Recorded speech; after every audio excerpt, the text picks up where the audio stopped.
you go through life, it's a long, long road. There'll be joys and sorrows too. As we journey on, we will sing this song for the boys in royal blue.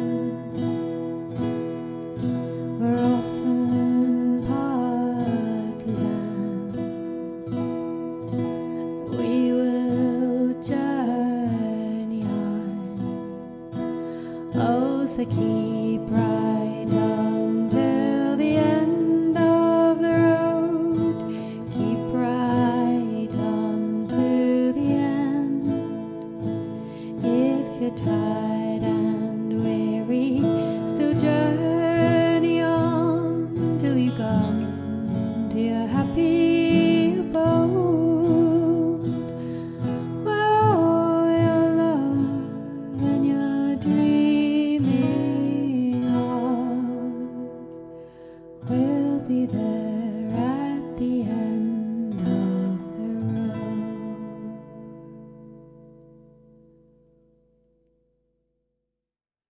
Hi there, welcome to another Blues Zoom, and what a week, what a few weeks it's been with the arrival of Wayne Rooney and the departure of John Eustace and the massive changes at the club. And the last few days have been a real brain scrambler, really.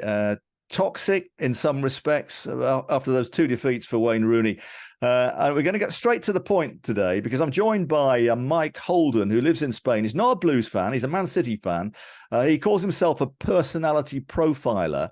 And he posted a really interesting thing on Twitter, X as it is now. Thanks, Elon, about the dynamic, the change, the impact it's had on the players going from John Eustace to Wayne Rooney, completely different ideas about how things should be done and how that's affected the players. So, hi, Mike. Nice to see you. You're in Spain, right? Yeah, that's right. Yeah.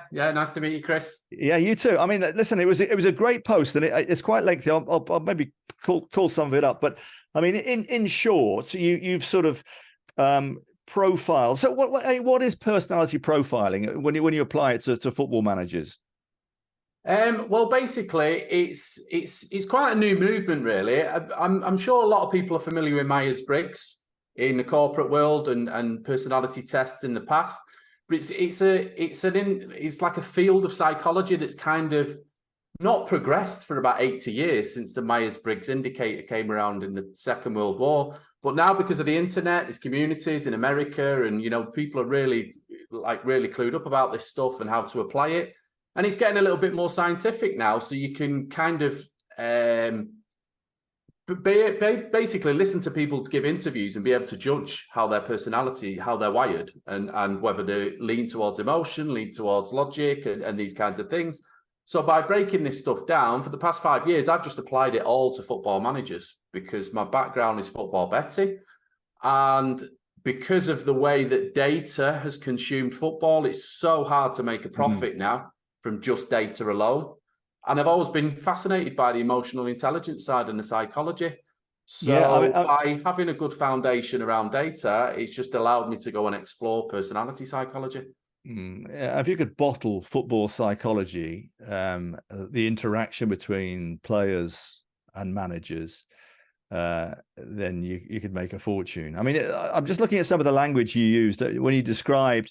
I mean, basically what we've had here is a sudden change for the players, overnight, where you can explain in a minute, but you've described, this is technical psychological language, but John Eustace you described as being a person who was tribe above self, and Rooney, the opposite, self above tribe, which kind of sounds understandable, but well, why are they so different as people, do you see?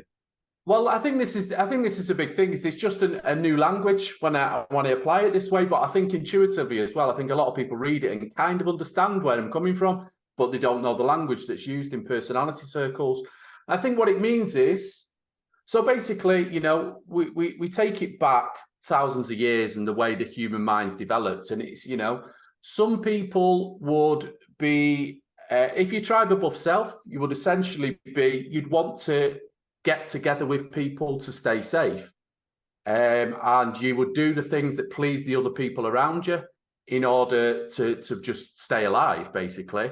But people who are self above tribe tend to go away and do something themselves first and bring it back to the tribe. Almost their attitude is, you're going to need me more than I need you. So I've got faith in myself to just go cut my own path, do my own thing. And then ultimately you're all going to need me anyway. So I'm going to be safe. Okay, so that's Rooney, is it? As opposed to... Yeah, Rooney's got utter conviction in himself. He believes that motivation comes from within. It comes from a player's personal desire. He's either got that thing in him or he's not. Whereas Eustace is a manager that's more inclined to, let's all rally behind a cause, let's all get together and unite behind this one thing. And if everybody buys into it, we'll all be stronger. But Rooney's the opposite. He's just like, what have you got inside of you? It's not my job to help you motivate yourself.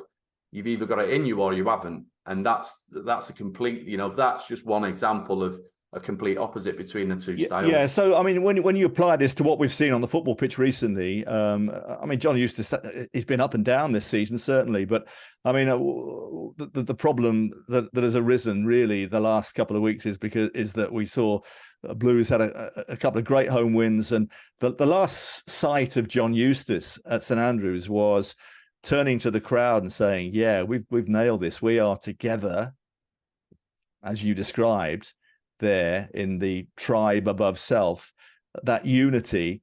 And then he was gone, and literally gone overnight. And obviously a lot of people were a bit shocked by that. And let's get things straight. There's a lot of people on the terraces, Blues in inverted commas, who have not been happy about this.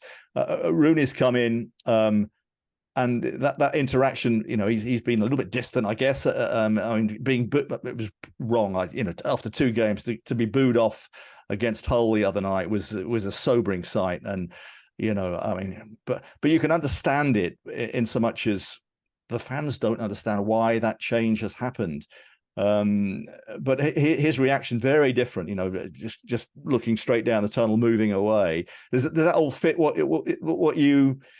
Yeah, I think so. I think what interests me about this as well, though, is this Eustace rallying the tribe and all the fist pumps with the fans, making everyone feel part of something. And then I hear about Gary Cook talking about a misalignment, as in we're going, and I see Gary Cook as tribe above self as well. And it's like a tribe can only have one leader. And if Eustace is trying to take something in one direction himself, as in, he's the leader of the tribe and he's rallying everybody together. And it's like, well, Cook might be thinking, well, there's some things that you're saying that, ultimately I'm the one that calls the shots. And some of the things you've said don't really align with what I see the future of this club being.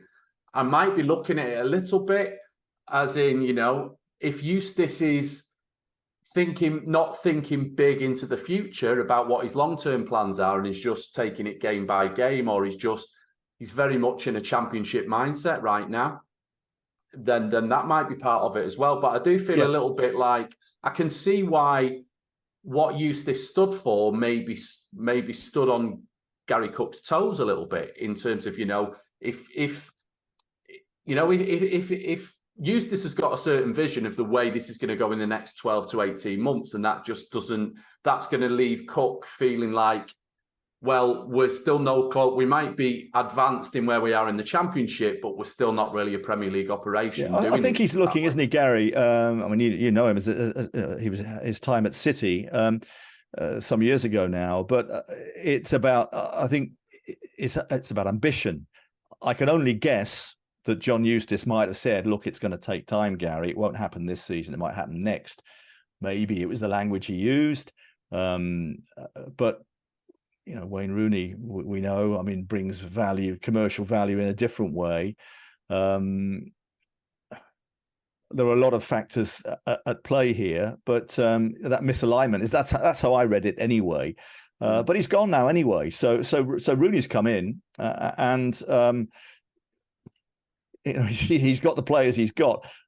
What I want to discuss really is the impact of change like that on the players. You made some really good points, I thought, that, and we all saw it. Looking at I don't know if you saw the game against Hull the other night, but a lot of the players looked a bit lost. They'd come from a different system under Eustace, and then Wayne Rooney, he had said up front that there will be changes that will take time. But football's a game of results. If you don't get them, people turn very quickly, ridiculously quickly the other night, I thought.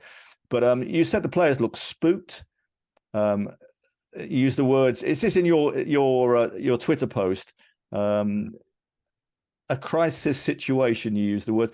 The players have gone into survival mode already, and it's every man for himself. Wow. I mean, that's a real doomsday words when it comes to, a football situation. But can you elaborate on how you see those players reacting to change?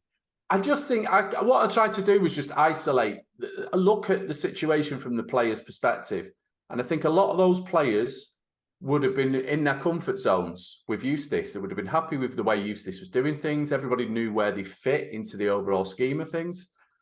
And, I think there's just a sense of security in that. And I think if anybody in any workplace kind of knows where they stand one day and feel like, right, okay, my future's mapped out and I kind of know where all this is going and I'm comfortable with it. Because even the players that are on the bench sometimes even, can just be happy with the clarity of what they need to do to try to get into the team. You take clarity away from people in any workplace, and I think it just unsettles people. But it's only a short, to use words like crisis, it's a short-term thing while the rejig happens and everybody sorts themselves out. But I think right here, right now, I think there's a lot of players there that might have been resting on the laurels a little bit and have suddenly been dragged right out of the comfort zone. Yes, yeah. Very interesting that after it happened, and you could see a change in the way they played. I mean, there was a bit more pressing, there was a bit more urgency. It's always going to happen. You're always going to get that bounce where the new manager comes in, but then it all kind of fell apart a little bit. I mean, and simply, I think because that change, and with so little time to make things happen, and transition doesn't happen overnight. But it was interesting. I thought that Rooney, given what you've said about that thing, the self above tribe, after the game, he sat down with the players, talked to the players.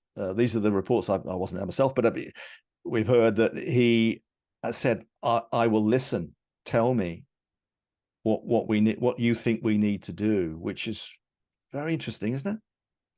Well, in other words, he's open to some kind of compromise while the players get their feet under the table. I'm not entirely sure about this. A Blues fan on my replies actually suggested something that kind of resonated with me. That it might be a little bit of he's trying to suss out of who's going to fall back on the system and use that as an excuse, or who's just going to go along with what's being asked of them. And I mean, it's too early to say at this stage what his intentions are with that. But I think it's an interesting one, because I think ultimately though Rooney's going to do what Rooney wants to do, and the players will have to fall in line. I don't see him as the sort of manager that is just going to hand ownership of the process over to the players and let them decide the way that we're going to play. He's going to be thinking like a Premier League player that played for all them years under Sir Alex Ferguson, that you find a way. You encounter a problem in a game, you adapt, and you go with it. Yeah, but you have to have the players that are able to do that. I mean, this is often the problem, isn't it? When you have and already people are raising the subject of when Zola came into Birmingham last time and was saying, this is what we're going to do because this is how I want you to play, and the players just weren't able to do it because they weren't good enough. So you have to, and this is where I suppose the Eustace thing applies, because he knew the tools with which he had to work and made it fit. There's a lot of that to come, isn't there? I mean, Rooney's got to have to work out which players can do it, otherwise it's not going to work. Yeah, well, I think the thing is with Rooney, I think that he doesn't want to play one style of play. So whereas Eustace was it was all, it was a consistency to what he was doing from week to week. and he like you say, he found a system to suit the players and molded the system to suit the players. What Rooney wants to do, not necessarily right now, but for the entire future going forward, is have adaptable players. Now, it's not necessarily about him asking those players to do things that they're not physically, technically capable of doing. It's more a case of, if I decide I want to change the system one week, I want to know that it's not going to spook you. I want to know that it's not going to take you out your comfort zone, because you're going to apply yourself, whatever it is. If it just changes all of a sudden the way I want to play, are you the sort of player, are you the sort of person that's ready to just take that bull by the horns and do it, and not turn around and feel uncomfortable again because I've changed the system? And, you know. Yeah, where do you stand on ex-players then, like Rooney? And we've seen so many over the past. Gerrard, Lampard haven't really had a great deal of success. I've always had this theory that often, because they were such better players than the staff they're working with, it was very difficult to apply. So, not shaming, but they expect players to be able to do what they could do, and it just doesn't happen.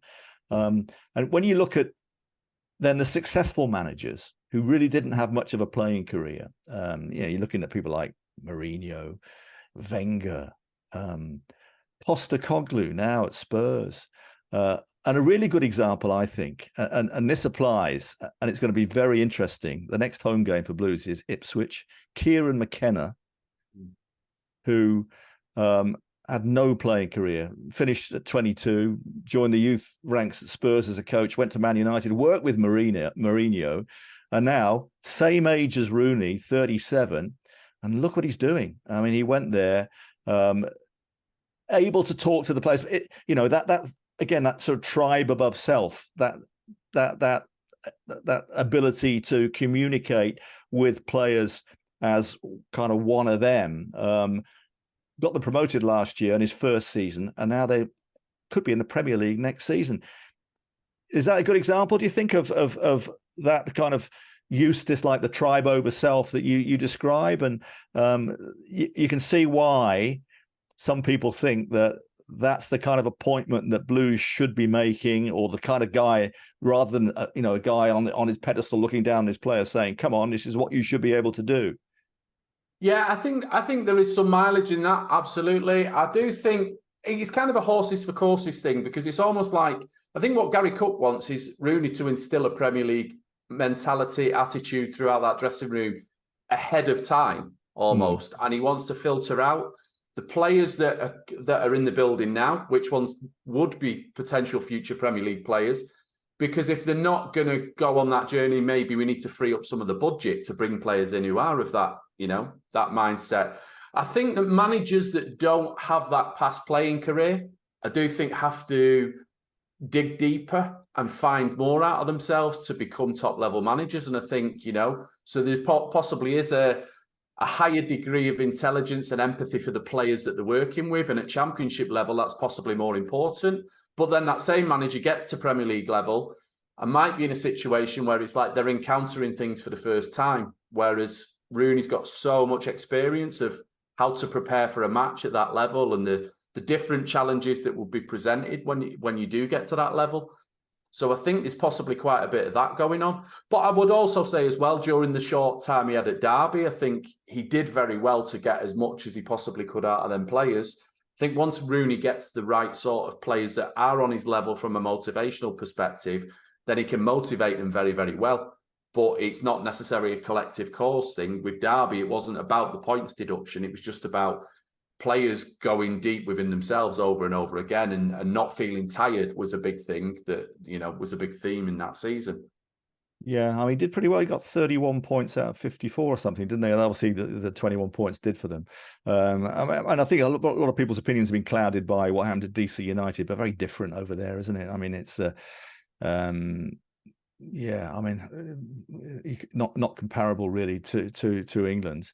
But here he is, and he goes to Southampton this weekend off the back of 2 defeats. Ipswich to come after that, Sunderland as well.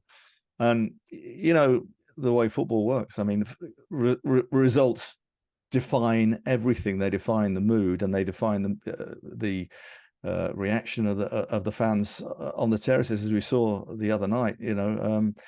What do you think will happen if defeats continue to come? I think that there might be some reaction at some point. This weekend's an interesting case in point. You don't really give Blues a chance at Southampton on the back of the last two performances.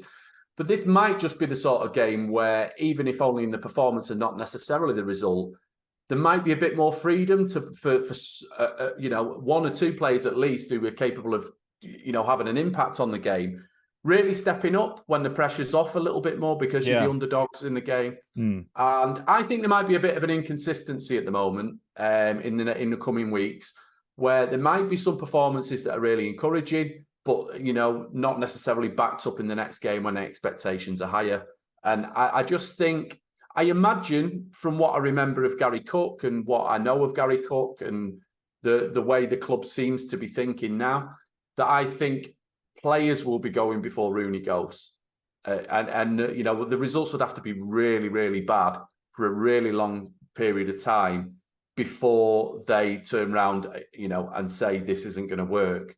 I think that we could see some interesting developments in the January transfer window, basically, if results between now and January are not what are desired. But of course, the books have got to be balanced, and money's got to come in. It's a City, your City, before all this came to pass, were able to stock. Listen, there's a massive investigations to come potentially for the European champions. But now, and you can see why Birmingham have done what they're doing by Rooney brings and Tom Brady bring. That sort of stardust, which will bring increased investment, which enables players them to buy new players. Because of FFP, you can't just go out and splash the cash. So, but you're right. I mean, the January window, you think might be busy. Yeah, because I don't necessarily think it's about talent at this stage. I think it's about personality. I think it's about players with an individual. I think Rooney, from his time in Derby, will remember players in the Championship who I think he'll have an instinct for the sort of player who's his type, in terms of can go deep within themselves and motivate themselves and don't need a lot of, cajoling into performances. I think he'll already have an idea that within, the marketplace that Birmingham are operating right now, I think Rooney would have some of his own ideas of, who could be like for like replacements if he wanted to shift players out in January. So I think it's almost like, and I think this feeds into the nervousness that some of the Blues players are feeling now, is that this is an audition all of a sudden. November and December now is an audition for what happens in January, potentially. Indeed. It always happens, doesn't it, when you get a change? I mean, that little bit of confusion, it certainly looked that way the other night as they find their feet. Do you think he will compromise in the coming days? I mean, this sort of 4-3-3 that Rooney, has been used to and likes. Do you think? Would you be surprised if he goes back on what he said and plays a little bit more like John Eustace did because of the players he's got, or do you think he will just ride out this and hope they don't get beaten too many more times in a row? It will be interesting to see. I don't think it's a foregone conclusion. I think he's quite comfortable with the process side of things.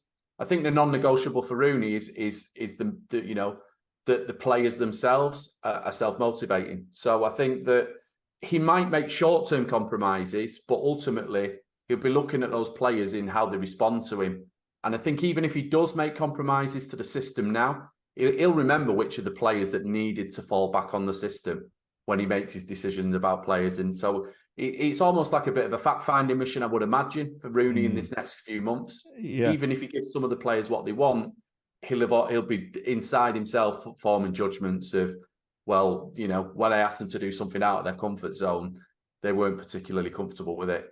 When you look at this as an outsider, and your post was excellent, if anybody hasn't read it, it was, what's your Twitter handle again? At Fox Punter. At Fox Punter, all one word. All what we've been just talking about, but in a very digestible form. It's very, very interesting read. As a City fan, Manchester City fan, I'm going to take you back to, how long ago was it? 15 years, 2008. Takeover. Listen, there are some people who are looking at this going, oh yeah, Birmingham, they fancy they're going to be the next Just put yourself back in that time and how you saw your club then. Do you see any comparisons or not? Absolutely. I see a lot of parallels. I do see a lot of parallels. I mean, I don't know the size of the clout of these new owners at St Andrews, but I do know I've seen a lot of parallels in Gary Cook coming in and making the calls that he's making, and the way that he's making them, in that, a lot of people are saying in replies, well, why didn't they do this in the summer, or why don't they do it next summer? No, Cook wants the impact now. He wants to take everybody out of the comfort zones.